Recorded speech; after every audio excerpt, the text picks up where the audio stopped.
আজকের এই আধুনিক যুগে মানুষের সবচেয়ে বড় আমলনামা নষ্ট করার জায়গা কোনটি তা কি আপনি জানেন? তা কোনো অন্ধকার গলি বা প্রকাশ্যে করা অপরাধ নয়, বরং তা হলো আপনার হাতের ওই স্মার্টফোনটি আর রাত 11টার পরের সেই নির্জন ঘর, যেখানে ঘরের দরজা বন্ধ, মানুষ আপনাকে দেখছে না, কিন্তু মাথার উপর মহান আল্লাহ তাআলা ঠিকই আপনাকে দেখছেন। আপনি কি ভেবে দেখেছেন সোশ্যাল মিডিয়া স্ক্রল করতে করতে অজান্তেই যে পাপগুলো আপনি প্রতিদিন করছেন তা কিভাবে আপনার জীবনের সমস্ত বরকত, মানসিক শান্তি এবং ইমানের আলো কেড়ে নিচ্ছে? আজকে আমরা কোনো মিথ্যা বা বানোয়াট গল্প শুনবো না। আজকে আমরা শুনবো আমাদের জীবনের সেই তেতো সত্য এবং এই গোপন গুনাহের জাল থেকে চিরতরে বের হয়ে আসার একমাত্র উপায়। আজকের সোশ্যাল মিডিয়া এমন ভাবে ডিজাইন করা হয়েছে যেখানে 1 সেকেন্ডের একটি ভালো ইসলামিক ভিডিও আসে আর তারপর মুহূর্তে কোনো অশ্লীল ছবি বা ভিডিও সামনে চলে আসে। আমাদের মন বলে মাত্র এক নজরই তো দেখলাম, এতে আর কি হবে? কিন্তু রাসূল সাল্লাল্লাহু আলাইহি সাল্লাম আজ থেকে 1400 বছর আগে সতর্ক করে বলে গেছেন, চোখের জেনা হলো হারাম বস্তুর দিকে তাকানো। এই চোখ দিয়ে যখন কোনো হারাম বা অশ্লীল দৃশ্য ভেতরে প্রবেশ করে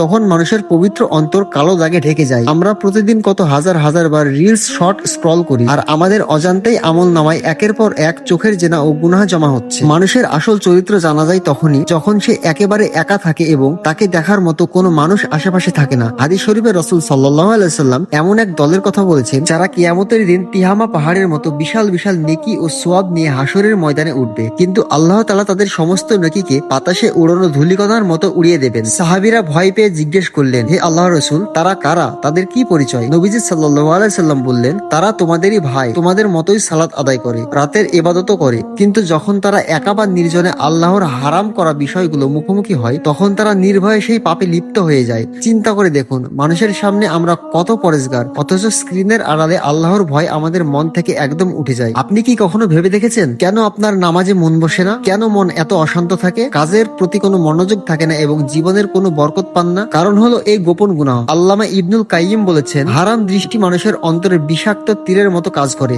এটি মানুষের মেধাশক্তি কমিয়ে দেয়, ইবাদতের স্বাদ কেড়ে নেয় এবং চেহারা থেকে ইমানের নূর নষ্ট করে দেয়। যে চোখে হারাম দৃশ্য জমা হয় সে চোখে কোরআন পড়ে বা দোয়া করে কখনোই চোখের পানি আসবে না। আল্লাহ তাআলা পবিত্র কোরআনে মুমিনদের স্পষ্ট নির্দেশ দিয়ে বলেছেন, মুমিন পুরুষদের বলো তারা যেন তাদের দৃষ্টিকে সংযত রাখে এবং তাদের লজ্জাস্থানের হেফাজত করে, এটি তাদের জন্য সবচেয়ে পবিত্র পদ্ধতি। এখন প্রশ্ন হলো, এই ডিজিটাল দুনিয়ায় যেখানে চারিদিকে পাপাচার ছড়িয়ে আছে সেখান থেকে আমরা কিভাবে নিজের ইমান বাঁচাবো? নাম্বার 1, স্ক্রিন টাইম ও মোবাইল ব্যবহারের সময়সীমা ঠিক করুন। প্রয়োজন ছাড়া রাত 10টা বা 11টার পর মোবাইল ব্যবহার করবেন না, একেবারেই বন্ধ করে দিন।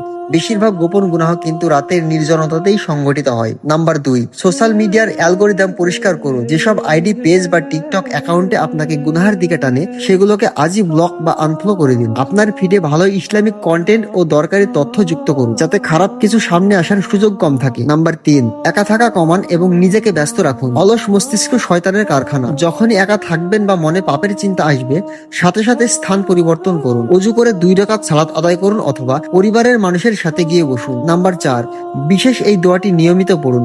রাসূল সাল্লাল্লাহু আলাইহি সাল্লাম মন ও চাওয়া পাওয়াকে সামলানোর জন্য একটি বিশেষ দোয়া শিখিয়েছেন, আল্লাহুম্মা ইন্নী আসআলুকাল হুদা ওয়াত তুক্কা ওয়াল আফাফা ওয়াল গিনা। হে আল্লাহ, আমি আপনার কাছে হেদায়েত, তাকওয়া, চরিত্রের পবিত্রতা এবং প্রাচুর্য প্রার্থনা করছি। নাম্বার 5, তওবার দরজা সবসময় খোলা রাখা। ভুলবশত ও শয়তানের প্ররোচনায় যদি গুনাহ হয়ে যায় হতাশ হবেন না, সাথে সাথে ওযু করে চোখের পানি ফেলে আল্লাহর কাছে তওবা করুন। শয়তান আপনাকে বোঝাবে, তুই তো বারবার গুনাহ করিস, তোর তওবা কবুল হবে না। কিন্তু মনে রাখবেন, আল্লাহর রহমত আপনার গুনাহের চেয়ে অনেক বেশি বড়। ভাই ও বোনেরা আমার, এই দুনিয়ার জীবন অতি ক্ষণস্থায়ী। যে হাতের আঙ্গুল দিয়ে আজ আপনি মোবাইলের স্ক্রিন স্ক্রল করছেন, কিয়ামতের দিন এই আঙ্গুল, এই চোখ এবং এই মোবাইল সবকিছুই আপনার বিরুদ্ধে বা পক্ষে সাক্ষী দেবে। মৃত্যুর ফেরেশতা আজরাইল কিন্তু বলে আসবে না। এমন যেন না হয় যে আমরা মোবাইলের স্ক্রিনে কোনো হারাম দৃশ্য দেখছিলাম আর ঠিক সেই মুহূর্তে আমাদের রূহ কবজ হয়ে গেল। চিন্তা করুন তো, সেই অবস্থায় আল্লাহর সামনে দাঁড়ালে আমাদের কি হাসর হবে? আসুন আজ এই মুহূর্ত থেকে প্রতিজ্ঞা করি, আমার চোখ, আমার মন এবং আমার মোবাইলকে আমি আল্লাহর সন্তুষ্টি থেকে মুক্ত রাখবো। আজই আপনার জীবনের মোড় ঘুরিয়ে নেওয়ার উপযুক্ত সময়। আল্লাহ তাআলা আমাদের সবাইকে ডিজিটাল যুগের যাবতীয় ফিতনা থেকে হেফাজত করুন, আমাদের দৃষ্টিকে পবিত্র রাখুন এবং খাঁটি তওবা করার তৌফিক দান করুন। আমিন।